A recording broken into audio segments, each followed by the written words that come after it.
On va commencer avec la première leçon qui est choisir son client. Tu verras que je parle souvent de choisir ton client dans le sens choisir les clients qui viennent à toi. Donc définir dans un entretien avec eux si oui ou non c'est des clients que tu veux prendre et que tu veux servir dans ton business. Moi je n'accepte pas tous les clients et c'est pas toujours une question d'argent, c'est très souvent une question de est-ce que ça va être agréable pour moi, est-ce que je vais avoir envie d'aider cette personne, est-ce que je vais avoir envie de travailler avec cette personne. Donc ça, c'est vraiment très important. Mais c'est pas du tout de ça dont on va parler dans cette leçon-là. On va parler de choisir ton type de client. Donc du coup, ce serait entreprise ou alors les agences de vidéo ou alors les particuliers. Voilà. Donc on va voir les avantages et les inconvénients qui sont beaucoup issus de mon expérience. Donc peut-être que toi, tu as d'autres avantages là où j'en ai pas mis et d'autres inconvénients là où j'en ai pas mis. Ce qui compte, c'est qu'on voit ça dans un premier temps. Ça te fait une base pour commencer et ça te permet surtout de voir ce qu'on va servir dans cette formation puisqu'on ne va traiter qu'un seul de ces trois types de clients dans cette formation. Commençons par les clients qui sont les clients d'entreprise. Donc là, je parle des entreprises type BTP, type Michelin, type n'importe quelle entreprise, hein, pas des entreprises qui sont des entreprises de création vidéo ou des entreprises créatives. L'avantage avec ces entreprises, c'est que tu vas pouvoir choisir tes prix puisque c'est ton client. On est dans une situation, comme on dirait, où tu es en direct avec le client. Il n'y a personne qui va faire l'interface entre toi et le client pour simplement pour décider de la prestation, comment elle se fait, combien elle coûte, etc. Donc l'avantage, c'est que tu peux décider de tes prix, tu peux fixer tes prix et tu peux choisir tes clients puisque tu es en direct avec eux. Ensuite, tu es 100% indépendant, c'est-à-dire que tu peux choisir d'avoir des clients dans un secteur, puis après dans un autre secteur. C'est toi qui décides, tu es libre. Et cette liberté, bien sûr, elle a un prix parce que ça veut dire que tu dois sans cesse trouver des clients. Donc tu dois chercher des clients, mettre des stratégies en place qu'on verra dans ce module aussi. Et tu dois sans cesse avoir des clients qui viennent à toi pour que tu puisses toujours avoir le loisir de dire oui ou de dire non, d'accepter certains projets ou de ne pas accepter, ou tout simplement de toujours avoir un flux de clients qui vient à toi pour que tu aies toujours des prestations à vendre et à proposer. Donc ça, c'est un truc, et ça nous emmène au point dernier qui est, tu es un vidéaste, oui, mais tu es un entrepreneur avant tout. C'est-à-dire que tu dois travailler sur le flux de clients qui vient à toi. Ça veut dire le bouche à oreille, ça veut dire le réseau, ça veut dire la publicité, ça veut dire plein de choses pour en faire en sorte que tout simplement tu aies ce mindset d'entrepreneur de servir les gens avant de les servir avec de la vidéo. Si on prend une comparaison, si tu veux, pour cette différence-là, c'est comme les producteurs de carottes, les fermiers qui vendent directement aux consommateurs. Tu sais, en économie locale, c'est un peu le même concept. Là, tu vas être en direct, il n'y a pas d'interférence, il n'y a pas de créatif, d'agence, de département marketing, etc., qui vient faire des interférences. Tu es en direct avec le client.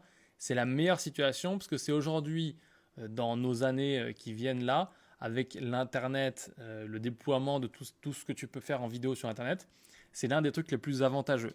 Maintenant, on va voir aussi dans le slide suivant que tu peux travailler pour des agences de vidéo.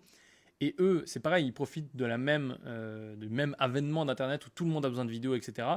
Et potentiellement, ils ont des gens qui travaillent pour eux, mais ils ont besoin de renforcer leur rang. Je te prends un exemple. Si on prend Maximus Media, moi, je suis tout seul 99% du temps. Des fois, j'ai des stagiaires en plus, des fois, j'ai des petits apprentis, etc. Mais globalement, je suis tout seul. Donc, quand j'ai besoin de faire de l'exécution, donc de faire des vidéos pour des clients, c'est pas toujours moi qui vais le faire. Si je suis occupé à faire de la stratégie pour un client, c'est pas toujours moi qui vais faire la vidéo pour le client. Donc, ce que je vais faire à ce moment-là, c'est que je vais employer, je vais faire de la sous-traitance tout simplement pour pouvoir moi gérer le projet de manière générale et avoir quelqu'un qui réalise la vidéo sur le terrain. Donc ça, c'est aussi une piste de travail, mais ça veut dire que tu travailles pour quelqu'un d'autre qui lui travaille pour le client direct, donc dans ce slide-là qu'on a appelé le client entreprise. Si on regarde donc les agences, c'est très très bien de travailler pour une agence. Alors, ils peuvent appeler ça production vidéo, agence, ça a différents noms. Tu peux travailler en tant que cadreur, tu peux travailler en tant que cadreur-monteur, tu peux travailler en tant que mixeur, en tant que régisseur. Ça dépend du niveau d'agence pour laquelle tu vas travailler. Si c'est des grosses agences de pub ou si c'est des petites agences locales qui font de la prod, de vidéo, etc. Donc tout va dépendre, mais il y a un truc qui ne change pas, c'est le business model. Toi, tu vas être un employé en quelque sorte. Tu ne vas pas répondre et être en direct avec le client. Donc ça a des avantages et des inconvénients, notamment que tu ne choisis pas tes prix, puisque tu ne peux pas, tu dois t'adapter à un budget qu'on te propose. Alors tu peux essayer de négocier, mais là tu négocies avec une agence qui elle a déjà négocié avec le client. Et donc l'agence par définition, elle veut faire du profit, donc elle va pas vouloir que tu manges trop dans son profit. Donc ça c'est tout à fait normal, parce qu'elle a fait le travail d'aller chercher le client. Et aujourd'hui, dans n'importe quel business, c'est celui qui fait venir les clients qui est un petit peu le leader, si tu veux, dans un sens. Tu pourrais comparer ça un petit peu, c'est un peu la même chose pour ce qui est de YouTube, par exemple, ou de n'importe quoi. C'est celui qui fait venir le trafic à un site, d'accord, ou celui qui a le moyen de distribution qui est le chef, si tu veux. YouTube, ils sont le chef. Ils ne sont pas le chef parce qu'ils sont YouTube, ils sont le chef parce que si aujourd'hui tu es un gros YouTuber et que tu veux faire des vues, tu es sur YouTube. Et tu es sur YouTube parce que le système est construit pour toi, mais ce n'est pas toi qui décide, c'est YouTube qui décide, parce que c'est eux qui distribuent le contenu. Donc aujourd'hui, c'est celui qui a la capacité de montrer quelque chose à plein de gens, comme Facebook avec la pub Facebook par exemple, c'est eux qui ont un peu le pouvoir, d'accord? Donc du coup, c'est celui qui va chercher le client et celui qui a la possibilité de générer l'argent qui a le pouvoir. En l'occurrence, là, l'agence, il pourrait juste être des passe-plats, c'est-à-dire avoir le client, lui faire signer le contrat et tout te faire à toi à 100%, et ils te paieraient toujours moins parce que c'est eux qui ont simplement été chercher le client. Et c'est tout à fait normal, c'est comme ça que ça fonctionne. C'est un petit peu le jeu en vaut la chandelle, puisque eux, ils ont plein de problèmes, c'est-à-dire qu'ils doivent mettre plein de choses en place pour trouver des clients. Alors quand je dis des problèmes, c'est qu'ils ont plus de problèmes que la personne qui ne va pas chercher de clients et qui attend que ça tombe. Et donc du coup, si toi, tu es juste prestataire d'une agence, tu vas forcément manger des miettes au lieu de manger directement à la grande table le gros gâteau. Mais ça veut aussi dire que tu auras plein de choses dont tu n'as pas à t'occuper, notamment aller chercher des clients, etc., etc. Donc ça veut dire que tu ne choisis pas tes prix, tu es indépendant mais tu n'as pas tes propres clients. Donc sauf si bien sûr tu as 5 agences, ces 5 agences-là c'est tes clients, mais encore une fois tu n'es pas en direct avec les clients. Tu es économiquement dépendant, c'est-à-dire que si demain ils décident que c'est plus toi qui travailles pour eux, c'est mort. Tu perds ton chiffre d'affaires. Donc ça veut dire que tu dois absolument ne pas avoir tous tes œufs dans le même panier et ne pas travailler que pour une seule agence. Maintenant, tu peux bien entendu travailler pour plusieurs agences et donc faire en sorte que ton chiffre d'affaires ne vienne pas que d'une seule boîte, parce que même si cette boîte-là perd son plus gros client, qui était la raison pour laquelle il t'appelait, tu viens par répercussion de perdre ton travail. Donc ça, c'est un problème, c'est que tu es vraiment indépendant dans la mesure où tu peux accepter, refuser du taf, essayer de fixer tes prix, changer d'agence, etc. Mais tu es dépendant parce que c'est pas toi qui trouve le client, donc c'est pas toi qui trouve le générateur d'argent, d'accord? Tu n'es pas en train de créer l'argent, tu es en train de te mettre derrière quelqu'un qui a créé de l'argent et qui t'en redonne un petit peu. Et donc du coup, ce qui nous mène à, bien sûr, tu es vidéaste, mais surtout freelance, c'est-à-dire que tu es un mercenaire si tu veux. Et puis le plus important, tu peux perdre ton travail pour des raisons politiques. Donc ça, c'est juste un exemple, mais typiquement, il y a, je sais pas, l'agence pour laquelle tu travaillais était dirigée par un vieux qui part à la retraite, c'est son fils qui prend la place, le fils il t'a jamais aimé, tu dégages. Il n'y a pas de raison particulière, mis à part de la politique de il n'a pas envie de te voir ou il t'aime pas. Et donc du coup, quand tu es soumis, quand ton revenu il est soumis à l'estimation de est-ce que l'autre a envie de te garder pour travailler, du coup tu limites potentiellement ton revenu. Donc ça c'est un peu galère et c'est un truc qu'on essaiera d'éviter. Et de manière générale, c'est un truc que tu peux essayer d'éviter, bien que tu puisses travailler pour les agences si c'est quelque chose qui t'intéresse. Pour finir, on a les particuliers. Donc là, c'est pareil, on est un petit peu limité, tout simplement parce qu'on a des prix qui vont être limités, parce que tu ne peux pas faire les mêmes systèmes de vente que je vais t'expliquer dans cette formation avec les particuliers. Tu ne peux pas leur dire combien va vous rapporter cette vidéo de mariage, donc payez-moi un pourcentage de combien ça va rapporter cette vidéo de mariage. Tu peux vendre toujours, c'est la même méthode de vente que tu vendes une machine à laver, un avion ou n'importe quoi. C'est toujours vente émotionnelle. C'est comme ça que le cerveau achète. Hein. L'humain, il fait comme ça tout le temps. C'est son cerveau émotionnel qui fait les décisions. Et après, tu as le cerveau logique qui vient faire la rationalisation de la décision pour le justifier à la femme quand on rentre à la maison et qu'on dit « Ouais, j'ai acheté encore 12 machines à laver. » Donc ça, c'est une chose. Bien sûr, ça peut être pareil si tu es une femme et que tu veux le justifier à ton homme. Donc ça, c'est important de comprendre que tu peux utiliser les mêmes leviers. Le problème, c'est que tu vas avoir une marge qui va potentiellement être moindre. C'est le problème notamment avec la vidéo de mariage. La vidéo de mariage, aujourd'hui, tu dois être face à des couples qui sont vraiment fortunés pour vendre le même prix la vidéo que tu vendrais à une entreprise. Tu as un delta, une capacité à vendre cher qui est plus limitée.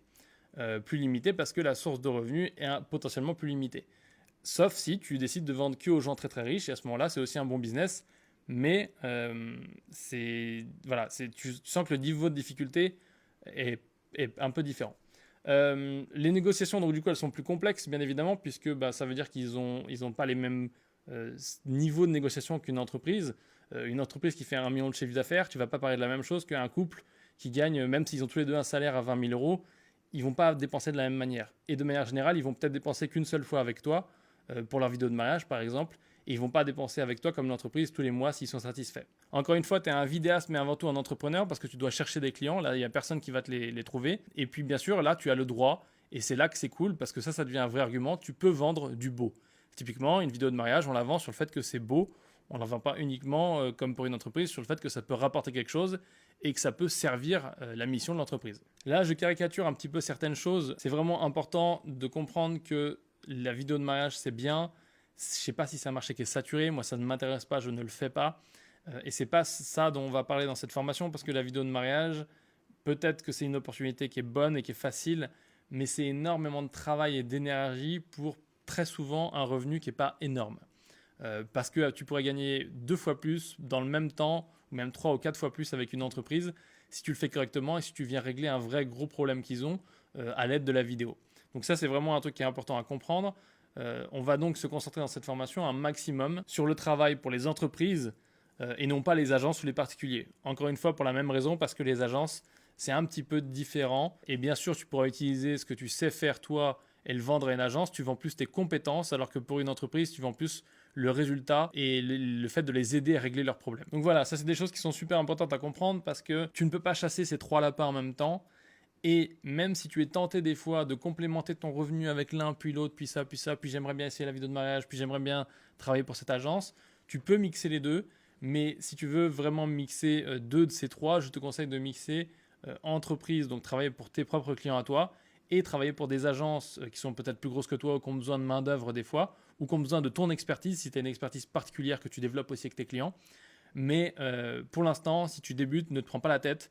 Vise les entreprises, vise un secteur clair et précis. On va voir le positionnement, on va voir la concurrence plus tard. Pour l'instant, ne te prends pas la tête avec tout ça. Ne chasse pas 12 lapins en même temps parce que tu vas finir avec rien du tout. Donc, c'est important que tu te focuses sur une chose, c'est travailler pour les entreprises. Et c'est ce qu'on va voir de toute façon dans cette formation, puisque c'est l'une des choses aujourd'hui qui peut être très très lucrative pour toi. Je te remercie d'avoir regardé cette leçon. Maintenant que tu l'as terminée, tu peux la noter en haut à droite à l'aide des petites étoiles. Tu peux aussi écrire en commentaire un résumé de ce que tu as compris et bien entendu poser tes questions. Tu peux aussi cliquer sur terminer en bas à gauche pour valider ton avancement.